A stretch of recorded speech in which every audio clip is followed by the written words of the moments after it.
Welcome to this explainer. Today, we're literally stepping back in time. We're going to dive headfirst into the vibrant community and, honestly, the relentless agricultural rhythm of rural Kendrick, Idaho. We're doing this by following the Nicholas Brocke family through a single, transformative summer back in 1905. We usually look at history in these massive, broad strokes: wars, presidents, giant industrial shifts. But what's truly fascinating is how those massive changes actually play out on a daily basis for ordinary folks. So, we're going to explore exactly how tight-knit community ties, cool technological innovations, and just grueling physical labor shaped the American West, all through the lens of one family's summer. Let's get right into it. So, here is the chronological journey we're taking today, mapping out a 4-month window from May through August. It's May for community and competition, June for farming innovation, July for celebration and some brutal heat, and finally August for harvest and legacy. It's a grueling but rewarding path dictated entirely by the agricultural calendar. Let's keep moving. Okay, picture this. It's May. The fruit trees in Nicholas's orchard are blooming. But way more importantly for the town of Kendrick, baseball season has arrived. The sensory hum of a local baseball game, it's the ultimate community event. You've got families on blankets, older folks catching up, kids running everywhere.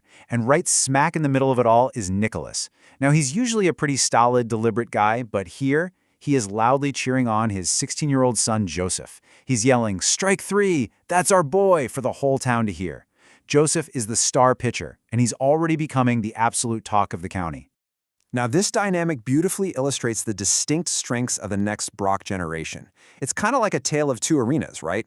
On one hand, you have 16-year-old Joseph, who has this incredible, effortless athletic grace on the pitcher's mound, which is a stark contrast to his dad's heavy, persistent way of moving. But then, on the flip side, we have young Nicholas. He's just 10 years old. While Joseph completely dominates sports, young Nicholas is over in Moscow, Idaho, at the Lotta County academic competition. He's going up against kids up to 14 years old, showing this fierce, almost intimidating intellectual determination in arithmetic. Completely different arenas, but the exact same intense family drive. The really crucial moment here happens right after that academic competition. Young Nicholas takes second place. But instead of celebrating, which most 10-year-olds would do, right, he immediately analyzes his performance. He tells his dad he knows exactly where he messed up on the very last problem and vows to take first place next year. His father offers some pretty supportive perspective, telling him, "Second place in the county is nothing to be ashamed of, son." But the boy's response, knowing deep down he can do better, that right there captures what the family calls the pure Brocke determination. It's this absolute refusal to settle for anything less than their absolute best. Well, let's fast forward to June, where we see how this determination bleeds into their daily grind. Farm work is in full swing. We're talking cultivating, irrigating, constantly checking for pests. Nicholas has already spent years perfecting his humming irrigation pumping system, but he proves he's a true innovator because the guy just never stops learning. When his older son Frank mentions a lecture in Moscow by a man named Morrison about new dry farming techniques, Nicholas goes. He attends the lecture, furiously takes 3 pages of meticulous notes, and immediately decides to test these new concepts on his difficult northwest 40 acres where irrigation is spotty. He's just incredibly adaptable, always hunting for an edge. But Nicholas wasn't just out there working the soil. He was deeply invested in tending to the community's soul. As a school board member, he successfully pushes to hire this young, enthusiastic teacher from the Lewiston Normal School. He also organizes a massive horseshoe tournament for the annual Catholic church picnic, even though, funny enough, he actually gets knocked out in the semifinals by a younger guy. Plus, he pledges money to Father O'Brien to help fund new parish windows. When you pair all of that with his wife Anna's famous fried chicken at the church picnic, it really shows how deeply intertwined this family's personal success is with the overall health of their town. So now the summer heat is rising, and July brings the biggest celebration of the year to Kendrick, the 4th of July. Nicholas is up bright and early, setting up the platform in the town square. By 10 o'clock, the speeches kick off, and they mark this really fascinating generational shift. For the first time, the town isn't hearing from Civil War veterans. Instead, Mayor Fredericks introduces a veteran of the Spanish-American War. Sitting there in the crowd, Nicholas realizes just how rapidly the entire country is changing. I mean, he was too young for the Civil War and too settled with a family for the Spanish-American War. But he fully recognizes and honors the service of this entirely new generation of Americans. The afternoon of the 4th, it was completely dominated by the Brocke boys. They brought this breezy, chaotic energy to the whole town square. Charles enters the pie-eating contest and scores second place, emerging completely covered in berry stains that his poor mother Anna is going to have to scrub out all week. Young Nicholas, fresh off his math competition, easily crushes the under-12 foot race and takes first place. And Joseph, he pitches a game against the team from Julietta and strikes out 8 batters, absolutely delighting the hometown crowd before the spectacular red, white, and blue fireworks close out the night. But of course, the fun of the 4th of July quickly gives way to the harsh reality of the season. Next comes the unrelenting, brutal heat of July farm work. And here's a number to keep in mind: 50. That is Nicholas's age. At 50 years old, he's out in the fields from early morning, only taking a breather when the midday sun becomes literally unbearable, before heading right back out in the late afternoon. He is fighting off grasshoppers, constantly adjusting irrigation as temperatures spike, and cultivating between rows. The physical toll of this labor is immense. 50 is an age where you just can't ignore that kind of physical reality anymore.